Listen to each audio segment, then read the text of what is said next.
to you about everything that has gone on today. So much has happened in the last 24 hours. I mean, like, just so much.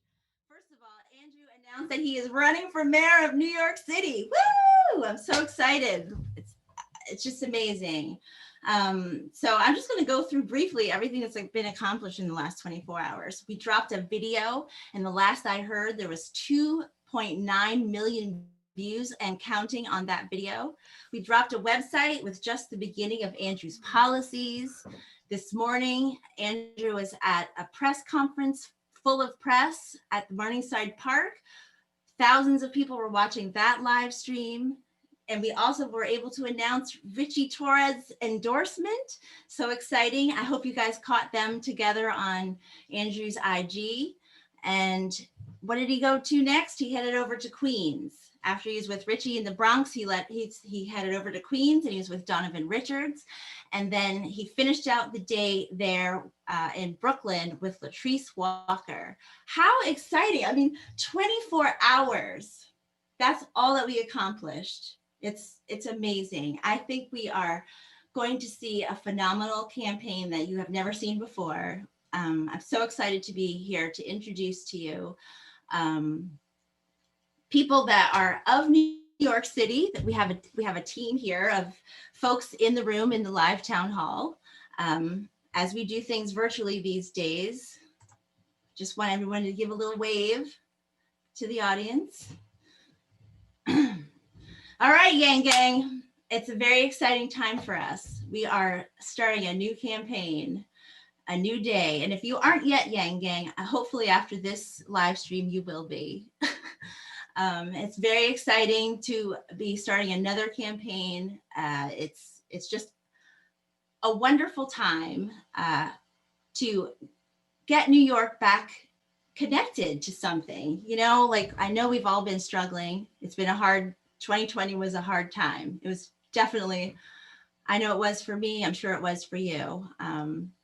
But, you know, with Andrew coming out to campaign and talk about the things that he thinks will make this city revitalized, grow, bring back business, get all of Broadway back in business. I mean, these are things that are important for the economy. They're important for us. So I just wanted to give a shout out to all the 5 boroughs. If you are in New York right now, you're in one of the 5 boroughs, put it in the chat. We want to see who's here from what borough. Let us know right now. Throw it in there. Yeah, so we've got Queens. Who's anybody here from Sunset Park? Brooklyn, who's in the house? Bronx, woo, thank you. I love all the familiar faces. I love seeing Yang Gang again. You guys have come through, and I just want to tell you, we have a spectacular volunteer program for everyone to get involved in.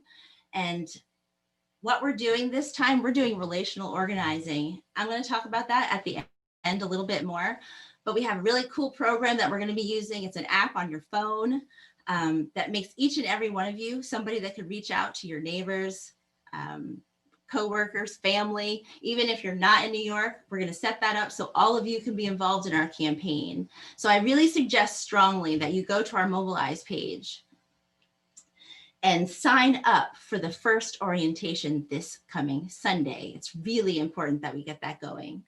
Yeah, we've got a lot to be excited about, but I think what's going to happen now, if I'm not mistaken, is we at the right time for it. We have a special video for you. I don't think I should even introduce it. I think it'll speak for itself. So without further ado, I think it's time.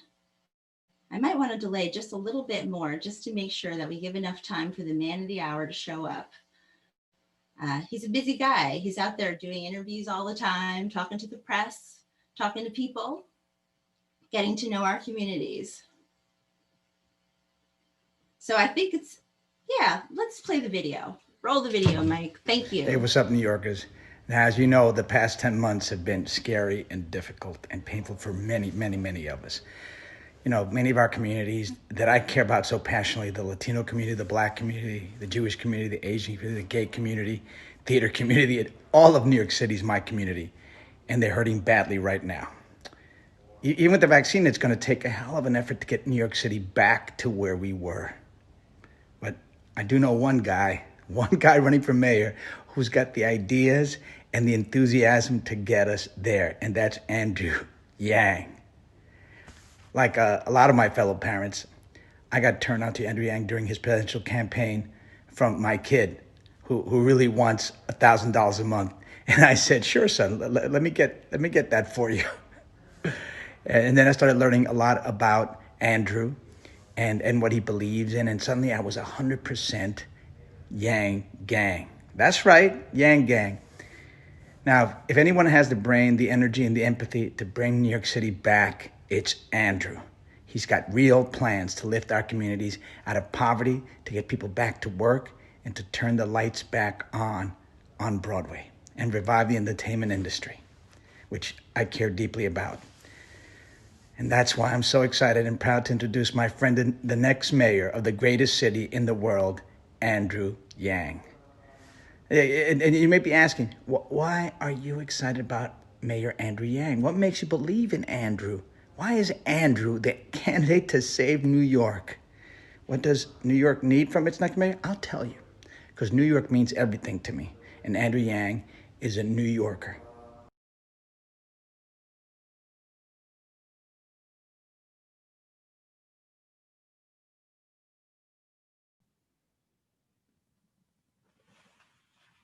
Let me know. Am I audible? Hello, everyone. What's up, Yang Gang? Yeah. What a day. I saw 4/5 of New York City, sort of. Not really, because New York City is vast. But I went to 4 of the 5 boroughs. I'll make it to Staten Island soon, I'm sure. So much fun. So glorious. Thank you, John Leguizamo. If you were to make a list of quintessential New Yorkers, I feel like John Leguizamo has to be very, very, very high on that list. Am I right? Like John Leguizamo defines and embodies New York in a way that very, very few others. I am so grateful to him and his family for the endorsement and support. It's immensely meaningful. And he's right. I do care deeply about the creative community and the Broadway community, in addition to the Latino community and all of the other ethnic communities around New York City. Because, if you look at Broadway, yes, there are the 87,000 people that work directly for Broadway that are not working right now. And that's a lot. That's not just performers, that's ushers and parking attendants and like everything else.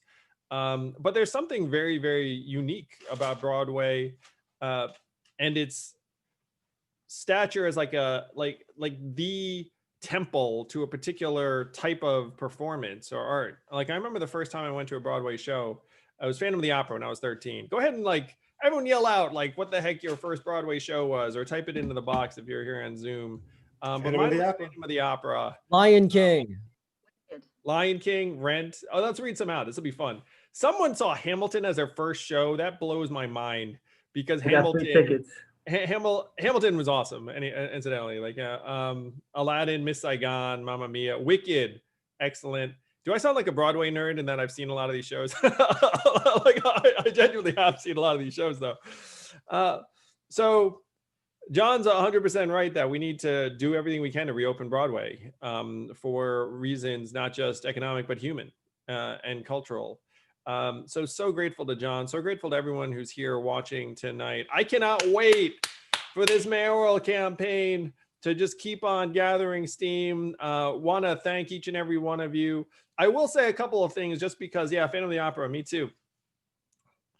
I will say that in this race, so we all know that there are a lot of folks watching this from around the country, but this is a race where New Yorkers truly have magic powers. Remember the presidential, I used to talk about like the magic powers of Iowans, the magic powers of New Hampshire residents, which were real. but for this race, it's New York City residents who have incredible powers, like powers you're not even going to believe when I tell you this, that if a New York City resident donates $50 to my campaign, the city of New York will match that 8-1.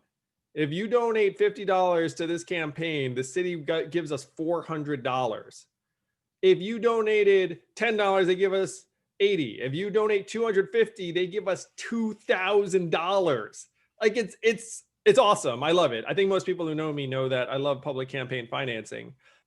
So what we'd love for you to do, if you're watching this from outside New York, we love you. But you probably know a New Yorker because there are a lot of us, and you probably know someone. Just haunt a New Yorker or two and just be like, yo, you remember that time I did you that thing? Can you do me a favor and just donate $20 to like the Yang Mayoral campaign? And then you can tell them that it's like the city will then give him $160. So this is like the most incredible alchemy that I've ever seen in electoral politics. So thank you, City of New York, for setting up such a robust campaign finance system. And we want to take advantage of the magic powers. So that's magic power number 1, 8-to-1 magic campaign matching. Number 2 is that, and this is one of the things that's funny, people are knocking me for not voting in mayoral elections.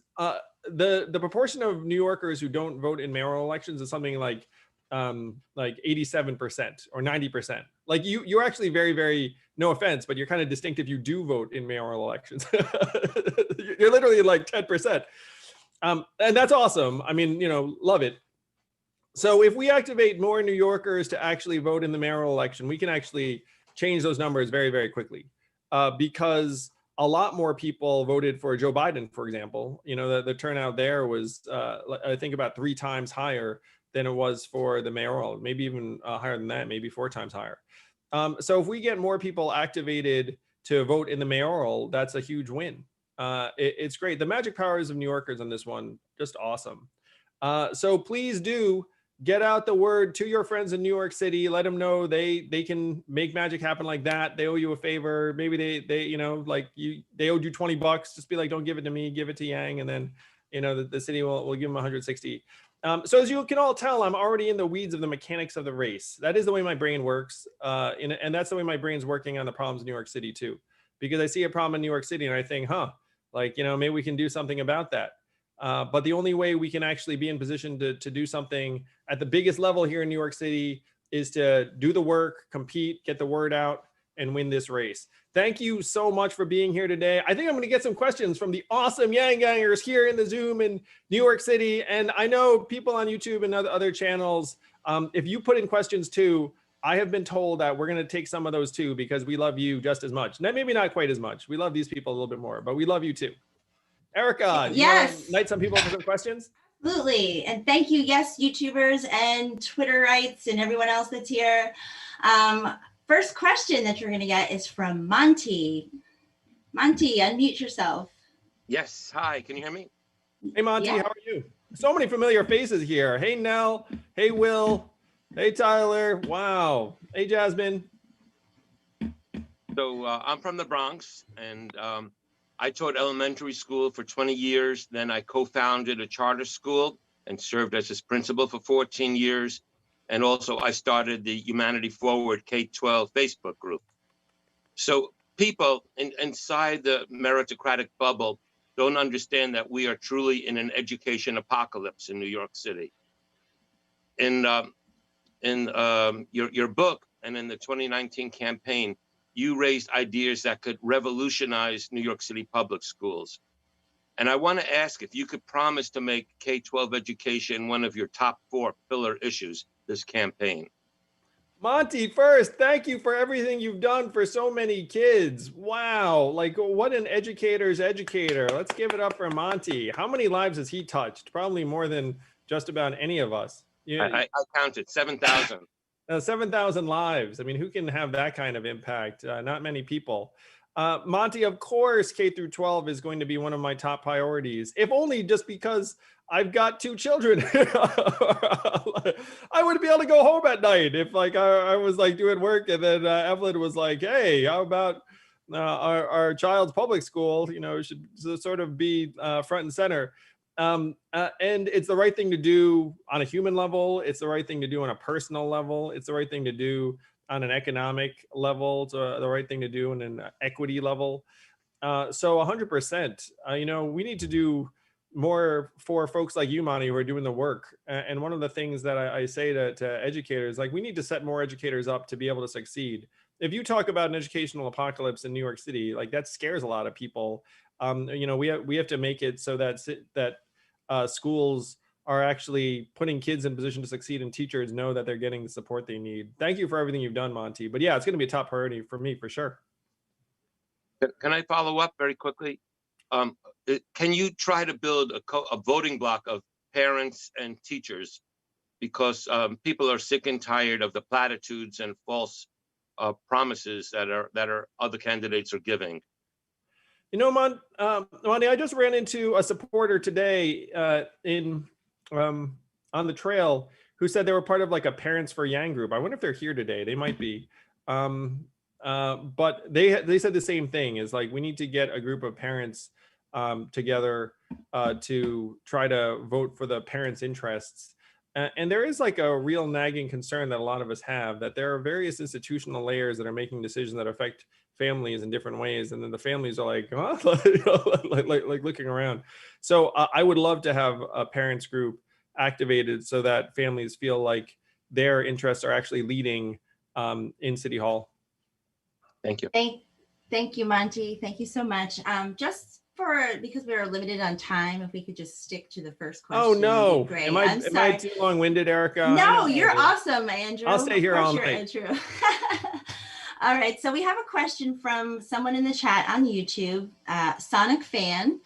Can you talk about your MTA plans? It's been downhill for decades. Yeah, it's been rough. You know, Sonic is one of my son's favorite video game characters. He called his character Sonic the Fighter. So, you know, he picked a good screen name. The MTA has been trending in a negative direction, and it's going to be tough to arrest like the decline, honestly. But I have some ideas, and I think there are big things that we can do. I do think that we need to be able to do them. It's very, very hard to have your main arteries of transportation that people are using to get to work and school every day and then not have control over it. I think that's going to be a big problem. But I've looked at the math. It turns out that the subway fares, as they currently are charged, represent a relatively small proportion of the costs of running the subways. For example, I think the fare box, which is what it's called, is somewhere in like the 35 to 40% level. So one of the things, in my opinion, you cannot do is you cannot raise fares to success. You know what I mean? Like that to me is a great way to start a negative spiral. You're much, much better off trying to make fares lower or more equitable in different ways. There was a fair fares program that needs to be expanded because a lot of families that could qualify for it aren't using it. So that gives you a sense of what I want to do with the subways. I will say that if you want to try and make big changes that will touch people's lives with our subways and buses, you have a lot more flexibility on buses than you do subways. Because if you think about it, I mean, it's common sense too. Like, you know, you can like do things with a bus and you control the roads. So if you want to try and clear a bus lane on a road, you can do it.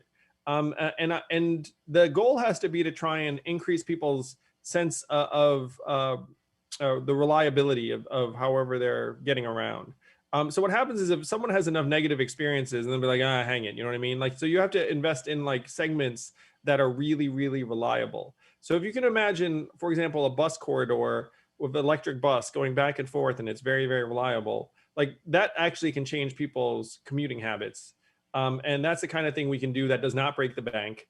That would make a big difference in people's lives. I have an idea too that I hope New Yorkers like this. I was much more with it on the subway and the lines and the map than I ever was with the buses. like the buses.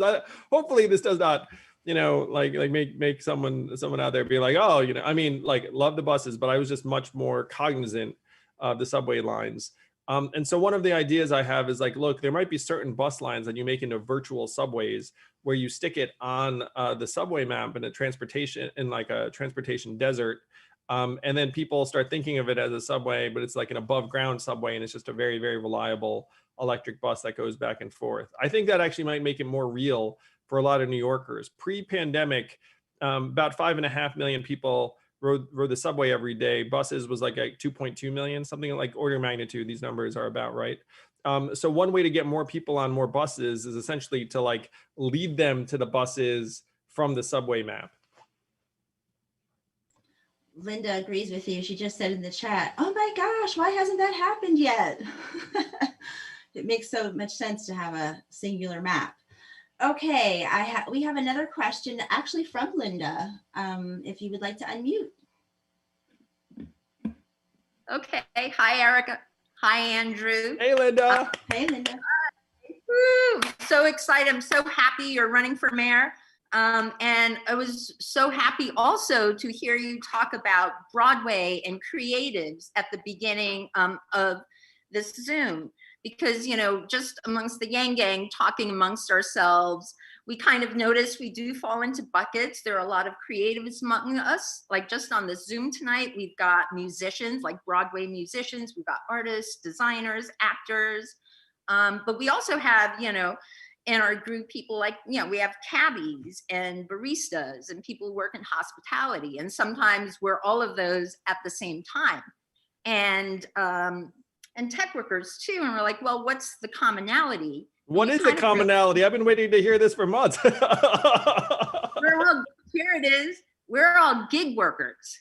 We're all gig workers, and we all understand the fragility of, you know, you can have a good gig and things are great, but, you know, one thing happens and, you know, the show ends, or, you know, you lose a client, and then, you know, you got to figure it out. You might lose your insurance. So we're really vulnerable to the winds of what happens. And it's not just creatives that are gig workers, you know, there are, you know, people who work at an Amazon warehouse during holiday season. They're gig workers too. And well, and, you know, we also have a lot of young people and their students, because they're facing gig workers, being a gig worker as their future. So I guess our point is, to you, our challenge to you as mayor of our city is, in addition to making New York the anti-poverty city, how can you make it the best city in the world for gig workers? Thank you, Linda. Wow, there really was a common theme for so many different sorts of people in different industries. And to me, gig work has replaced other forms of work for millions of Americans at this point. Some numbers I saw said the vast majority of new jobs created since 2005 have been gig work. But you know what has not kept pace with that at all? Pretty much everything else. Like our institutions essentially pretend that people still have full-time jobs. And it is breaking us that people have their benefits associated with employment during this time, where you know, like not having healthcare if you don't have a full-time job is the worst. So New York City, actually, I'm going to say New York City is probably like a real hub for gig workers and freelancers and creatives because of our nature. And so I'm going to make us the most gig worker friendly city in the country. I'm going to bring in, and I was actually flabbergasted that I'm going to have the power to do this as mayor. It was very, very exciting. I mean, you know, I need a little bit of help, but not that much help. We're going to set up a portable benefits program so that people who work in the gig economy actually get some of the benefits that full-time workers have, and some of the protections. And what we have to do is we have to introduce like a bit of a layer of accountability and a little bit of money at the front end. And I would say that the vast majority of consumers would be perfectly happy or wouldn't even notice, but we'd actually be able to have real protections and benefits for people in the gig economy. I want to do a few other things that are a little more like immediate and corporeal, like having a freelancers hub in every borough. I think if you're a creative, especially in COVID, it's the worst. Where even if you're a creative who you're you know, working individually, you still like to be in a place with other creatives. That's just like a human impulse, you know what I mean? And so if you have a hub, it's very, very beneficial. And in my opinion, it pays for itself many times over. New York City, this question, Linda, actually goes to the heart of what makes New York City, New York City. It's like, why is it that New York City has all these people who converge in different ways? It's because if you put a group of creative people on the same floor in the same organization or whatnot, then they make each other stronger and better, and then like incredible things result. It's not just that like the individual is really strong. It's like you get a group of individuals together. I'm actually going to go on a limb and say like this describes a Broadway show. You know what I mean? Like you have like individual, very, very strong people, but you also had like an excellent composer and then excellent musicians and like excellent stage design, and like everything has to come together. That actually is the essence of New York. And so we have to try and support that in different ways. Portable benefits, freelancers hubs, and trying to protect workers. One thing, for example, and I've been a freelancer myself in the past, like decade. It's been a while. And though, who knows? Maybe I'm a freelancer now because I don't have a steady job. But if you get stiffed, it is the most infuriating thing in the world. And there are some folks that feel like they can stiff freelancers at a higher level because it's like, yeah, what are you going to do? It's like an individual. It's like, did some fee for service. They like yank your chain. Some of you might have experienced that. So we're going to do our best to try and protect you from that too, because that shit is just flat out wrong. And any freelancer that has had that happen to you, like I feel your pain. So we're going to have protections for gig workers on that level. But New York City is going to become the most gig worker friendly city in the country under my administration. Awesome. Thank you, Linda. Thank you so much. This is a good time for me to take a little breather and say, hey, time to put in a donation. If you go to yang4ny.com/donation, help us get Andrew into office so he can implement some of the plans that you are hearing right now. Someone's throwing those links into the chat. That was me. I just typed it in. I'm very helpful. You are helpful, Andrew. Type. Yes, he makes everything so easy. Okay, I'm going to ask another question from the chat on the live stream from MLE7. Would love to know what that means. They ask, how do you plan on addressing the racial inequality in New York that has heightened during the pandemic? Yeah, it's heartbreaking how some of the inequities that were with us pre-pandemic have now exploded during the pandemic and post-pandemic. I just came from a tour of a couple of neighborhoods, and I will say, in a way, these tours were incredibly uplifting. I'll speak to one, Brownsville, Brooklyn, which has many, many issues, but also had like incredible vibrance and energy in a different way. And like both there and in the Bronx, when I was distributing food with Congressman Torres, shout out Richie Torres, he's the best. You gotta check Richie Torres out, because that guy, nothing that guy can't do. Imagine being a member of Congress at age 32. I mean, that's bananas. But there was such heart and energy and love in those communities. I was walking around with Latrice Walker, who's a state assemblywoman representing Brownsville, and she said, I don't feel safer any place than here because I know everybody. And like, everyone knows me. Like there was just such warmth to it and beauty, but the inequities were palpable. In Brownsville, there were 6 NYCHA facilities essentially forming the border of a particular set of blocks. And so it really was like something out of, and Latrice described it to me when I spoke to her before I went and visited her. But you look around and like, and if you turn any direction, there was like a housing development that kind of comprised the border of this area. And there were some real needs and some real deprivation.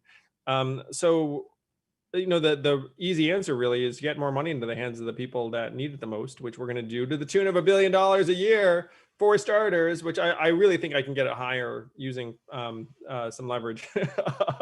So check this out. Like, let's imagine New York City is like, hey, we're going to abolish extreme poverty in the city. Would you like to help New York-based philanthropist who's already donating tens of millions of dollars to like various New York City philanthropies? Will they chip in? Would you like to help champion of universal basic income that wants to make sure that this thing is as big as it can be? Like, I think that the $1 billion that the city plans on putting in could easily become $2 billion. Like, if you leverage it right. I mean, that would be the goal. So if you can imagine $1.5 billion going into the hands of the poorest New Yorkers, who unfortunately like tend to be highly disproportionately comprised of people of color, then that's really, to me, the most powerful way you can begin to address the inequities that have gotten worse. And that's actually just the beginning of it, because if you look at it, the inequities are actually much bigger than just cash relief or monies. I mean, they span generations and decades, but you have to start right now. I mean, you have to do what you can. Okay, thank you, Andrew. Oh, and Will just threw something into the text, which I appreciate so much. He said 25% of the Asian American community in NYC live under the poverty line. It's true. Asian American poverty is often overlooked in New York City, and the Asian communities get much less in the way of public resources than that number would suggest. So thank you, Will, for calling it out. But that's very real. I'm going to be registering voters in Elmhurst, Queens tomorrow. So if you'd like to come join us, please do. Daniel Day Kim, star of Lost in Hawaii 5-0 and a bunch of other things, is going to be joining us. So he's a great guy. So really excited about that. But yeah, thank you, Will, for pointing it out. You're 100% right. So we have a question from Jasmine. Hello, Andrew. My name is Jasmine. I'm from the Bronx, New York. I was one of your delegates from the Bronx, and I was really excited to do that for you. So thank you, Andrew. Thank you, Jasmine. My question is, for the 300,000 NYCHA residents living in New York City, I noticed on your website that you were talking about Boro Bucks. Can you please explain what that is and how will that help NYCHA residents? And is this included with the guaranteed basic income? Thank you. What phenomenal questions. So Boro Bucks is something that I think that New York City is uniquely situated to be able to make use of. If we were a country, we'd be the 11th biggest economy in the world.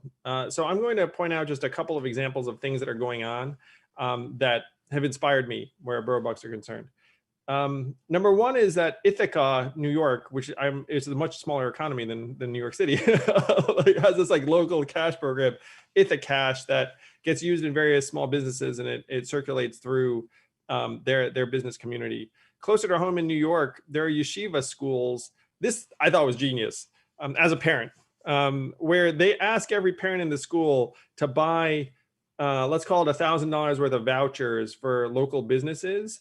And then they have to spend it at the local businesses, and the local businesses then turn it around and give it to the yeshiva school, but they have like a 20% discount. So like every parent is essentially donating a certain amount of money to the school through spending at the small businesses. I don't know if people understood where I was going with that. So Boro Bucks, the plan is to create a payment system where people can pay each other within borough or the boroughs, and have that money circulate through. So imagine if you were a NYCHA resident, and you're spending a certain amount of money on various things, then we give you these Boro Bucks that are good at, let's call it locally owned or women owned or minority owned small businesses. Then you spend it, then that small business then can turn it around and spend it with another small business there. And we can hopefully create a whole ecosystem of value in that community that can be much, much more vast than the amount of money that we're actually laying out at any given moment in time. And so a couple of examples I'm going to use from our own experience. Let's say you have 30,000 frequent flyer miles. How much is that costing the airline? No one knows. Sort of a trick question. But the point is that you could actually put things into people's hands that they can then hold as a currency. And then you end up being able to stimulate transactions in a way that actually will be a multiple of the amount of cash you have in reserve. So for the airlines, they probably have a certain amount of value that they have in reserve for people to come redeem the frequent flyer miles at any moment in time. But it's much, much smaller than the actual miles in circulation. This must have been the most confusing explanation. I will do better next time, Jasmine. But the goal is to put money into people's hands, and I think that there are different ways that you can actually get buying power into their hands, other than just putting US dollars in their hands. Because at this point in our lives, we all have essentially 5 or 6 currencies that we're using at any moment in time. We have the cash in our wallet, then we have our credit cards, and then Apple Pay, which is linked to the credit card. And then you have maybe points like from American Express or something. Then you have like the deli punch card you're never going to use because the deli closed. Then you have some money on your Venmo. It's like you have money in like different places. And there's a real opportunity, given how big New York City is, that we can actually create ways to exchange value for people that make them functionally richer in ways that 1 + 1 = 3 or 4. Okay. Thank you, Jasmine. Awesome. Thank you, Jasmine. And thank you for being a delegate. That's incredible. You're welcome. Have we So met Jasmine? I feel like I've met a lot of these other characters. I've met you at a fundraiser. I believe it was somewhere in New York. We met at a fundraiser with Shavana Newsom. Oh, great. Well, we'll see each other again on this campaign for sure, I'm sure. Isn't it fun? Like we're all in the same place. yeah. I've heard so many people say that. It's so true. I have another question for you, Andrew. It's from Glowing Ember. Asks, how do you plan on approaching the homelessness problem in our city? Homelessness is a growing crisis, and I think there are things we can do to help. And one of the ways we can help is born of the fact that right now, New York City is dealing with this problem very, very expensively and inefficiently. So we have a massive shortage of affordable housing and supportive housing. And the tough reality of getting more supply has been that everyone is for affordable housing or supportive housing in the abstract, but then when you say, hey, we're going to build in your neighborhood, then they don't like it. Like that's what's been going on for a long time.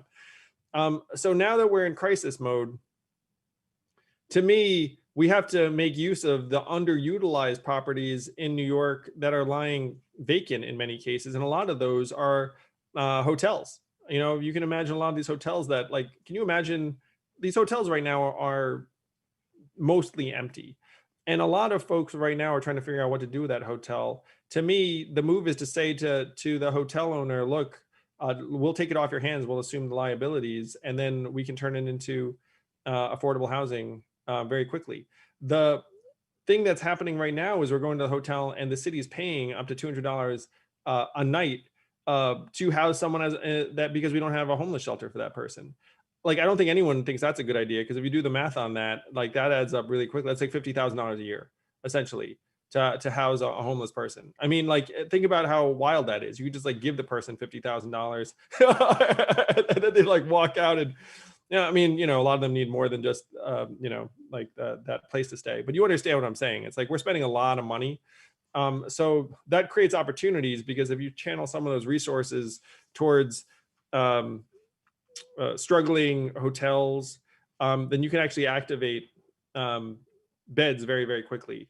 And that's forever. You can actually build affordable housing that's going to be with us for years and decades.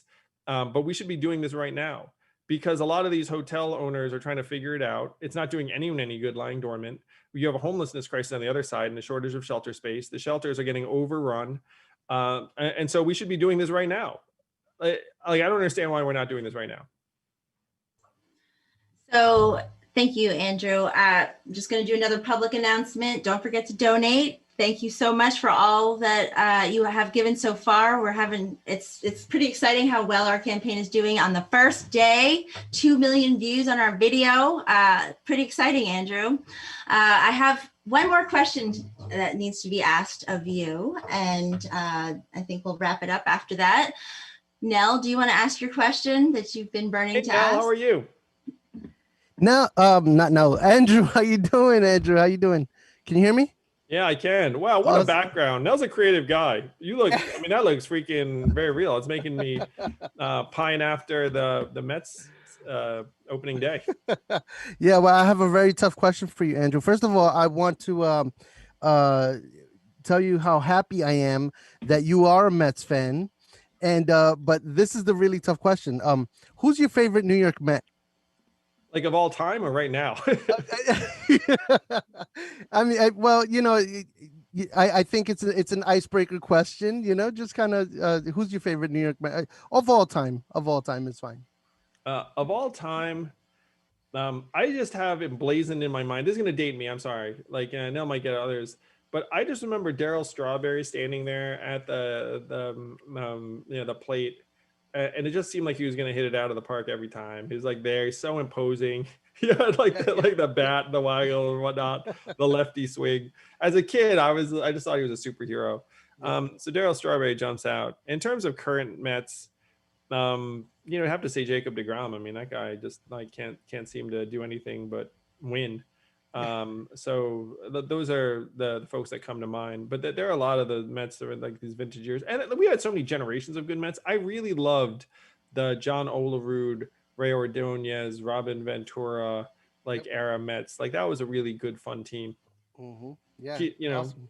Mike Piazza, clearly. I mean, you Oh know, Mike yeah, had some great moments. for sure. All right, thank you, Andrew. That's Thank you, man. You look great. You really Thank you, like. thank- That's an uplifting, freaking backdrop, and thank you.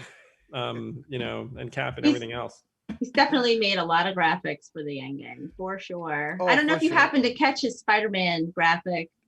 I don't know. I think I I'll did. shoot- It was really well done. Yeah. So thank you so much, everyone. I'm so glad. Andrew, do you have any last words before we close out? First, thank you all so much. It has been a blast campaigning, even just for this brief period. And if the amount of love I got on the streets of New York is any sign, we're going to do great. You know, like anywhere. Real. And people are just like, Yang Gang, Andrew Yang, where's my money? Like whatever the thing is. But it's really, really positive. There's a lot of love. You know, I looked at my team and was like, hey, I have a feeling it might be good to have a mayoral candidate that people are really happy to see. like For sure. I have a feeling that might help us. I think this race is going to be tremendous, but we need people to roll up our sleeves and do the work. So that's volunteer, it's donate. If you're not in New York, if you're in New York City, please do donate right now. Like if you're watching this in New York City, please donate any amount, $2, $5, because literally it's going to get multiplied by 8. I mean, imagine giving $5 and it's the equivalent of $45. That's like magic, you know? I've been joking that the money multiplies like rabbits. So the first thing is if you're a New York City resident, just donate $5 right now. And if you're a non-New York City person watching this, you can also donate $5. That'd be delightful. But if you can find someone you know in New York City, because I know you know them, and just be like, hey, can you do me a favor and just donate $5 to Andrew Yang's campaign? And it's like $45. That would be incredible. But you know, we're gonna have countless opportunities to get involved. You can sign up, volunteer, donate. I'm gonna be in New York City running from now until really, I mean, you know, at a minimum, like June 22nd when the primaries are. So come join us. You know, it's like there's your chance. Like instead of hopscotching around the country, we're just going to be in New York doing our thing. Who doesn't want to visit New York City? If you have friends, you want people to visit, obviously be safe, be conscientious and everything else. But I got to say, like I tooled around all around the city today and I felt perfectly safe and comfortable, just wearing masks, socially distanced. And you're good to go. So hopefully we'll see you in New York. Let's go. Thank you, Yang Gang. Oh, this is going to be great. Thank you. Let's turn New York Thank you, City Andrew. around. Yeah, thank you. Thank you so much. Thank you. See you all in person very soon. Love you, New York Yang Thank Gang. you. Love you. All love. Bye, Andrew. Bye, Thank you. everyone. Thank you. Bye. Thank you to John Leguizamo. What a rock Andrew. star. Thank Thank you, Andrea. Thank you, Erica. Thank you. See you, Andrew. I'm Bye, gonna. everyone. Bye, everyone online.